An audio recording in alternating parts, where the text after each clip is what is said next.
시편 43편입니다. 한 목소리로 같이 읽습니다. 하나님이여 나를 판단하시되 경건하지 아니한 나라에 대하여 내 송사를 변호하시며 간사하고 불의한 자에게서 나를 건지소서. 주는 나의 힘이 되신 하나님이시거늘 어찌하여 나를 버리셨나이까? 내가 어찌하여 원수의 억압으로 말미암아 슬프게 다니나이까? 주의 빛과 주의 진리를 보내시어 나를 인도하시고 주의 거룩한 산과 주께서 계시는 곳에 이르게 하소서. 그런즉 내가 하나님의 제단에 나아가 나의 큰 기쁨의 하나님께 이르리이다. 하나님이여 나의 하나님이여 내가 수금으로 주를 찬양하리이다. 내 영혼아 내가 어찌하여 낙심하며 어찌하여 내 속에서 불안해하는가?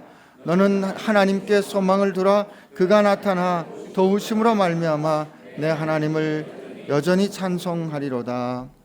아멘. 성경 말씀 읽을 때 성경 말씀 자체가 이 말씀이 어떻게 서로 연관이 되어 있는지 가르쳐 줍니다. 우리가 그런 거 잘 놓치지 말고 봐야 합니다. 오늘 43장 5절에 있는 말씀, 내 영혼아 내가 어찌하여 낙심하며 어찌하여 내 속에서 불안해하는가? 너는 하나님께 소망을 두라. 그가 나타나 도우심으로 말미암아 내 하나님을 여전히 찬송하리로다 하는 이 말씀은 우리 앞서 읽었던 42편 11절의 말씀과 동일합니다. 11절에는 이 고백이 두 번 나오는데 5절과 11절 그리고 43장 5절에 나오거든요. 근데 5절과 11절은 조금 다른데 11절과 43편의 5절은 동일합니다. 히브리 단어가 아주 동일해요. 그러니까 이렇게 동일한 게 같이 묶여 있을 때는 42편과 43편은 한 기도다, 한 현실이다. 그래서 중세의 한 히브리 성경은 42편, 43편이 한 편으로 묶여 있기도 합니다.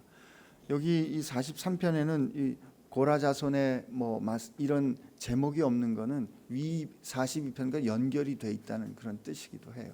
그러니까 이게 성경 말씀이 이렇게 묶여 있다는 거를 지금 확인하는 게 중요한 이유는 42편의 현실과 43편의 현실이 한 현실이라 이거예요. 한 현실 가운데 하나님 앞에 드리는 기도다 이겁니다. 이래서 여기 은혜가 있어요. 어저께 우리는 하나님이 우리 인생에 답답함으로 답하신다 그랬어요. 하나님은 우리 인생을 다 설명해 주시지 않는다. 그러나 하나님은 우리 인생이 답답함 가운데 대답 없음에도 불구하고 살아가야 하는 것을 하나님은 아신다. 그 아시는 것을 하나님이 가르쳐 주셨단 말이에요. 어저께 기도에 있는 그 시편 기자의 현실은 이 두 가지로 요약할 수 있는데 기억과 현실 앞에 서는 거였어요. 기억과 현실 앞에 섭니다. 어떤 기억이에요? 하나님 앞에 찬양하며 올라갔던 그 아름다운 일의 기억. 그리고 그는 낮에 하나님께서 헷세드의 말씀을 주시고 밤에 찬양이 되는 하나님의 약속의 말씀을 기억하는 기억이 있고, 그럼에도 불구하고 내 하나님이 어디 있느냐 하고 자기를 비웃는 현실이 어제 시편 기자의 현실이었어요. 그러니까 이게 목마른 거죠. 그것을 우리식으로 표현하면 이렇게 표현할 수 있겠죠. 그래, 너 좋은 기억 있는 거 알아. 너 그렇게 지금 뜨끈뜨끈한 거 잘 알아. 초신자 때는 다 그래. 너도 좀 다녀봐. 결국 살아보면 그게 아니야. 너 처음엔 다 그래. 처음엔 모든 게 다 좋아. 근데 교회 생활 해봐. 신앙 생활이란 게 그런 게 아니야. 혹은 시편 1편 23편과 같은 말씀이 있음에도 불구하고 우리 현실이 그렇게 안 되니까 인생을 오래 살았던 목사님들이 그렇게 말씀하시잖아요. 그건 말씀이고 현실은 틀려. 이렇게 되는 게 42편이었단 말이죠. 그래서 42편의 기자가 그럼에도 불구하고 중간에 툭툭 자기에게 말을 겁니다. 자기 영혼에게 말을 걸어요. 내 영혼아 어찌하여 내 속에서 낭망하고 그렇게 슬퍼하느냐. 하나님께 희망을 두자. 하나님을 기다리자. 하나님을 기다리자. 다시 찬양할 수 있게 될 거예요. 근데 여러분 이게 그냥 이렇게 내 영혼에게 말을 거는 것이 그래 우리 다시 한번 살아보자, 다시 한번 용기를 내보자 하는, 스스로 돕고자 하는, 그래도 한번 뭔가 희망을 내보자 하는 그런 결심이라면 사실 이건 힘든 일입니다. 세상을 보면 변할 것 같지 않기 때문에, 상황은 보면 꼼짝도 안 할 것 같기 때문에, 요즘 젊은이들이 어떻게 요즘 말을 합니까? 그 카이스트 교수하고 어느 한 교수가 지금 치열하게 논쟁이 붙었는데, 카이스트 한 교수님이 젊은이들이 지금 이 사회를 향해서 뭐 헬 조선이니 노답 사회니 이렇게 말하는 걸 보고, 당신의 아버지의 세대가 어떻게 아무것도 없을 때 눈물로 노력해서 일구었던 그것을 모르기 때문에 당신들이 이렇게 쉽게 절망하는 거다라고 지적을 했는데, 그 지적에 대해서 또 다른 교수는 당신이 지금 이 젊은이들의 그 절망을 모른다. 그때는 노력하면 가능한 사회였다. 그러나 지금은 노력해도 안 되는 사회다. 위로가 필요하다. 이런 논쟁이 붙었어요. 근데 젊은이들 입장을 볼 때 세상은 너무 단단하게 저기 자리 잡아 있고, 현실은 저렇게, 문제는 저렇게 흔들리지 않을 것 같은데, 내 하나 결정한다고 해서, 내가 하나 노력한다고 해서 이게 될까 하는 이런 생각과 마음이 들기 때문에 헬조선 노답 사회라는 말이 나오는 거거든요. 그런데 오늘 이 시편에 내 영혼아라고 이 3번 말해주는 이 기도가 하나로 묶여 있는데, 43편의 변화는, 43편의 이 시편의 기도는 우리로 하여금 어떻게 희망의 자리로 나갈 수 있는가를 가르쳐 주기 때문에, 저는 이게 여기서 그 설명할 수 없는 이 희망의 자리로 우리를 이끌어 주는 겁니다. 43편에서 여러분 우리가 발견해야 되는 이 기도의 변화가 있어요. 42편에는 하나님께 말을 거는데, 하나님께 말을 걸 때 탄식으로 말을 겁니다. 1절부터 5절에는 하나님이라고 객관적으로 부르지만, 6절부터는 내 하나님이여, 내 반석이여, 내 생명이신 하나님이여 라고 나와 하나님과의 관계를 시편 기자가, 이 기도하는 이 성도가 하나님과 그와의 관계를 확인했어요. 그러나 42편은 여전히 탄식이에요. 하나님 어떻게 이렇게 나를 놔두십니까 하는 탄식입니다. 그런데 오늘 43편에 들어서면서 하나님 앞에 요구하기 시작합니다. 여러분 영어 번역은 그렇게 돼 있어요. 명령어로 시작이 돼요. Vindicate me. 하나님 나를 신원해 주십시오. 분명히 명령어로 돼 있거든요. 우리 1절부터 4절까지 한번 다시 읽겠습니다. 시작. 하나님이여 나를 잠깐만 거기 줄 그세요. 하나님이여 나를 판단하시되, 여기 판단하시되는 우리는 연결되는 말로 되어 있지만 이렇게 되어 있어요. 오 하나님 나를 판단해 주십시오. 이게 명령이에요. 경건하지 아니한 나라에서 내 송사를 어떻게 해요? 변호해 주십시오. 불의한 자에게서 나를 건져 주십시오 라고 하나님께 요청합니다. 제가 4절까지 읽자 그랬고 여러분 막았군요. 아침이라 그렇습니다. 근데 이 1절이 구원의 본질을 우리에게 잘 가르쳐 줍니다. 1절 마지막에 나를 건지소서 그랬잖아요. 이게 구원이에요. 하나님 나를 구원해 주세요. 그런데 하나님께서 나를 구원해 주시는 것은 하나님의 판단이 있는 겁니다. 하나님께서 우리를 구원해 주시는 것은 어떤 뜻인가 하면은, 마지막 날에 악한 자와 의로운 자, 모든 존재가, 모든 만유가 다 하나님 앞에 서는 거예요. 그런데 구원받는다는 것은 내가 어떻게 옳은지를 하나님이 보여주시는 겁니다. 그러니까 내가 어떻게 옳은지를 보여주시는 것은 나를 참소하고 정죄하는 자들에게 아니야 너희들이 틀렸어 라고 말해주는 거거든요. 그렇기 때문에 하나님이 우리를 구원해 주시는 것은 우리를 정죄하고 우리를 힘들게 하는 현실과, 여긴 보면 사람들과 나라라고 되어 있거든요. 이 만유의 모든 것들에 대한 하나님의 공정한 심판이 같이 담겨 있는 거예요. 그러니까 여러분 지금 이 시편의 기자는 자기를 억울하게 하는 사람과 상황 모두를 하나님 앞에 가지고 갑니다. 그렇기 때문에 기도는 막연한 읊조림이 아니에요. 기도는 하나님하고 그냥 이렇게 됐으면 좋겠네 하는 그 막연한 희망사항을 늘어놓는 게 아닙니다. 기도는 하나님 이게 되어져야 합니다. 하나님 이렇게 돼야 하지 않습니까? 하나님이 이렇게 말씀하지 않았습니까? 라는 그 현실, 하나님께서 말씀해 주신 약속이 지금 내가 살고 있는 현실에 아직 현실이 아니에요. 아직 이렇게 안 됐어요. 그런데 우린 기도할 때 하나님 이게 진짜 아닙니까? 라고 내 현실로 가져오는 게 기도란 말이죠. 그렇기 때문에 그럼 기도는 매우 강력한 행동입니다. 기도는 매우 강력한 선포예요. 우린 기도할 때 하나님께서 약속하신 그 현실을 오늘 내 현실로 가져오고 확인할 수 있는 겁니다. 여러분 이거 한번 따라 합시다. 기도는 강력한 행동입니다. 여러분 기도할 때 그렇기 때문에 여러분이 하나님께서 약속하신 것을 믿음으로 선포하게 되시기를 바랍니다.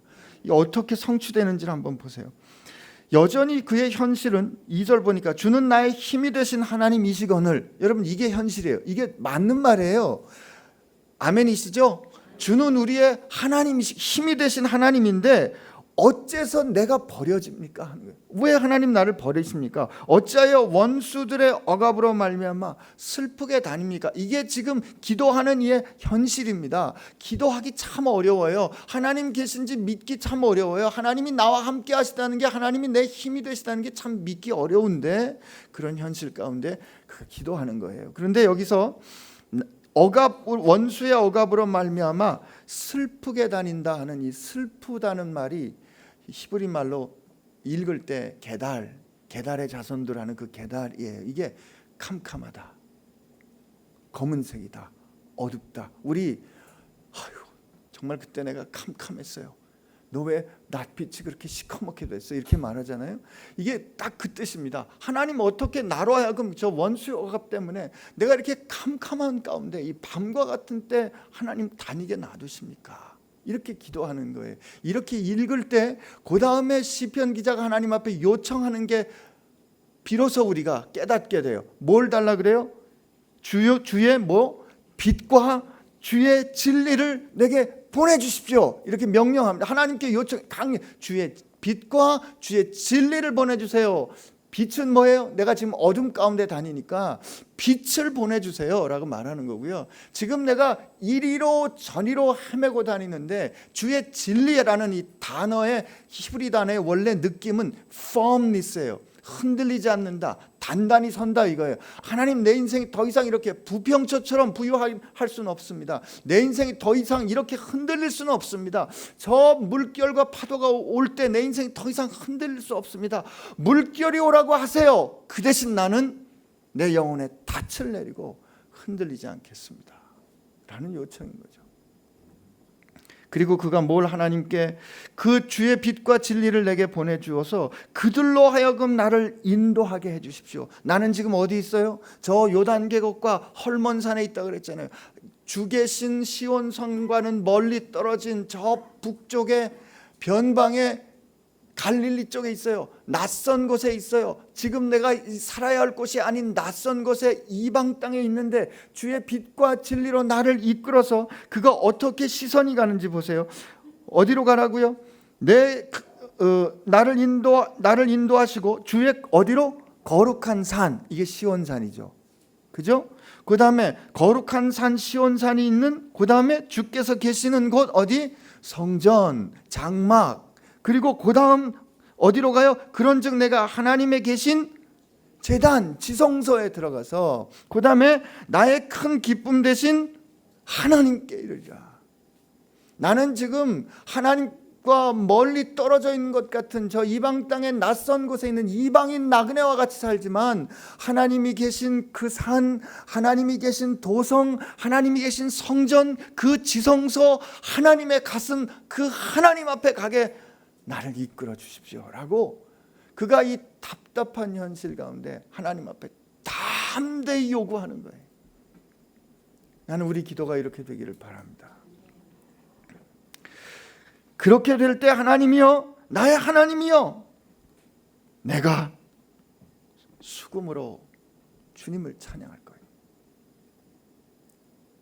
저는 이 말씀을 읽으면서 우리 목사님이, 조 목사님이 쓰신 책 왜 예수인가가 생각났어요.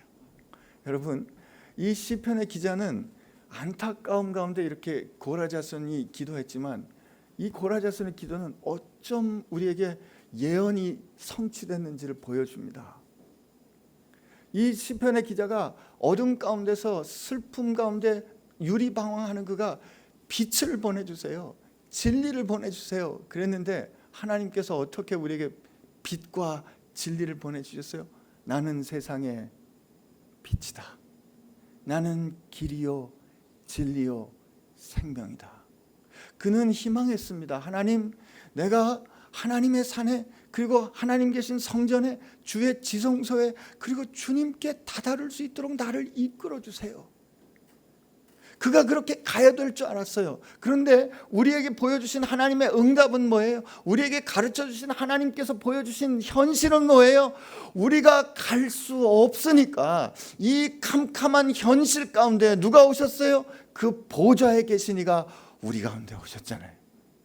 그 보좌에 계신 예수께서 말씀이 육신이 되어서 여러분과 제 삶의 자리로 저 높고 높은 별을 넘어 이 낮고 낮은 땅 가운데 그분이 오시지 않았습니까? 주님이 우리에게 오신 거예요. 빛과 진리로 나를 이끌어 주셔서 내가 당신께로 가야 할 거라고 생각했는데 그분이 내게 오신 겁니다. 주님이 우리에게 오신 거예요. 저는 이 말씀,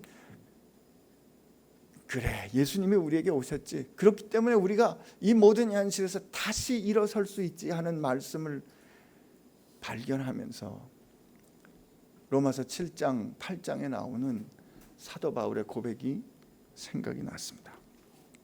로마서 7장을 보면 사도 바울이 자기가 얼마나 힘들고 어려운 존재인가가 그냥 뭐라 그럴까요? 이 사도 바울의 유장함, 그 사도 바울의 강화라 그러거든요. 강론. 참 설교 잘하시는 목사님들 보면, 전에 저도 제가 존경하는 하영조 목사님께서 말씀을 붙잡고 그냥 말씀을 이렇게 쫙 유장하게 풀어가시면 말이죠.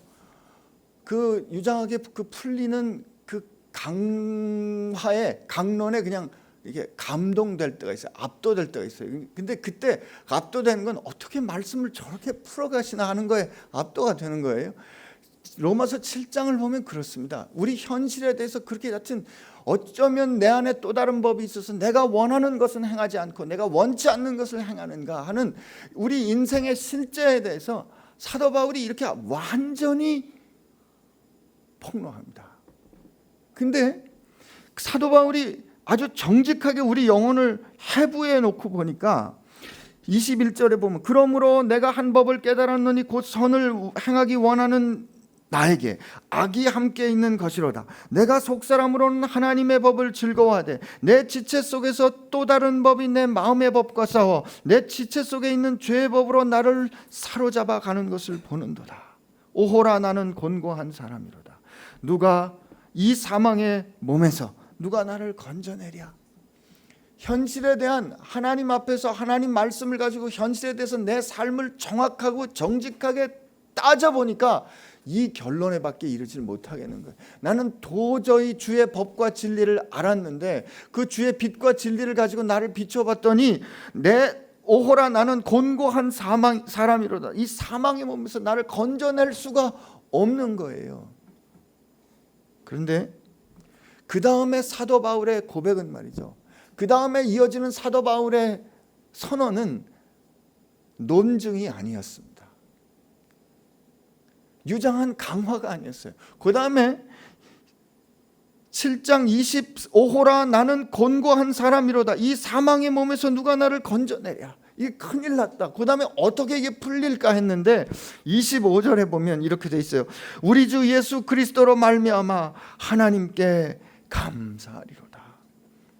그런즉 내 자신이 마음으로는 하나님의 법을 육신으로는 죄의 법을 섬기노라. 이게 여전한 결론이지만 그는 뭐라고 말하냐면 그런즉 우리 주 예수 그리스도로 말미암아 내가 어떻게 하나님께 어떻게 해요?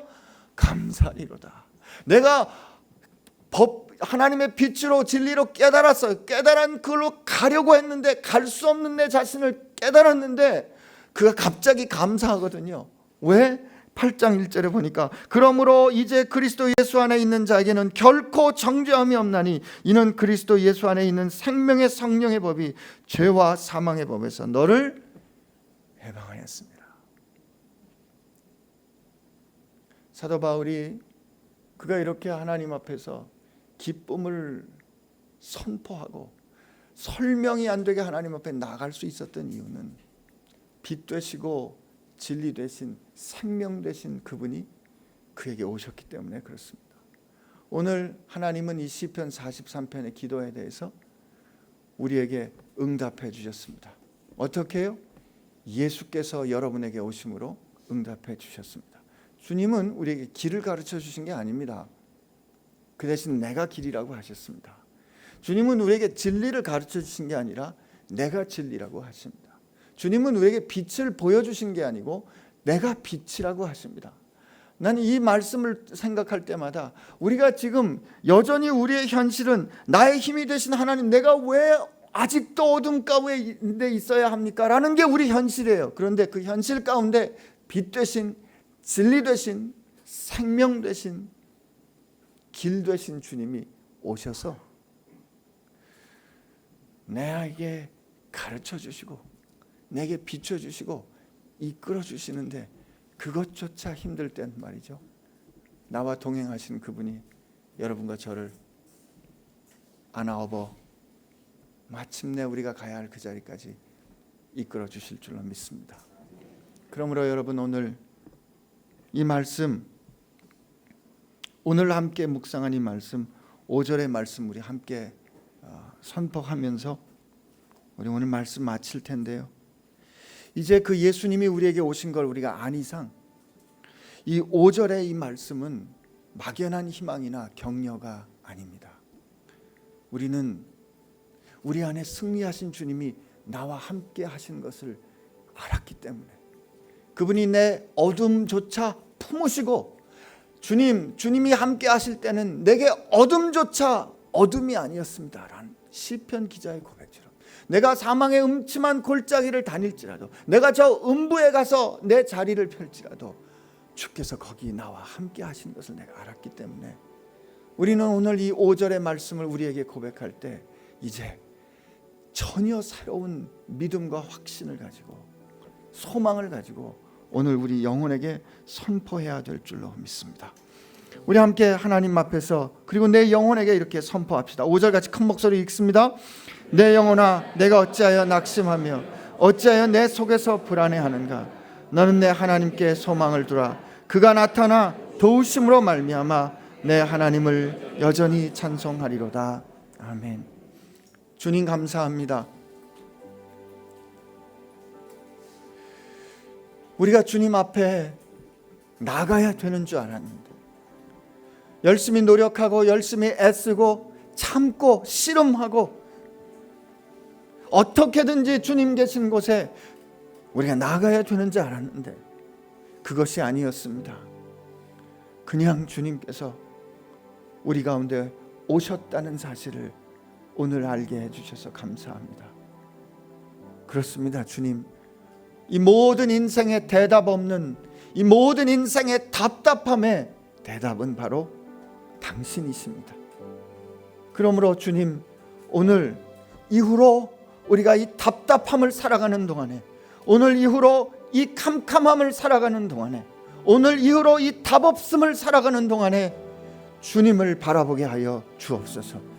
길 되시고 빛 되시고 생명 되시고 진리 되신 주님이 나와 함께 하시고 아니 나를 품어주신 것을 알아 힘들고 어려울 때마다 주님 이렇게 나와 함께 계신 주님을 확인하는 저희들 되게 하여 주옵소서. 이제는 우리를 위하여 그 생명을 주신 예수 그리스도의 은혜와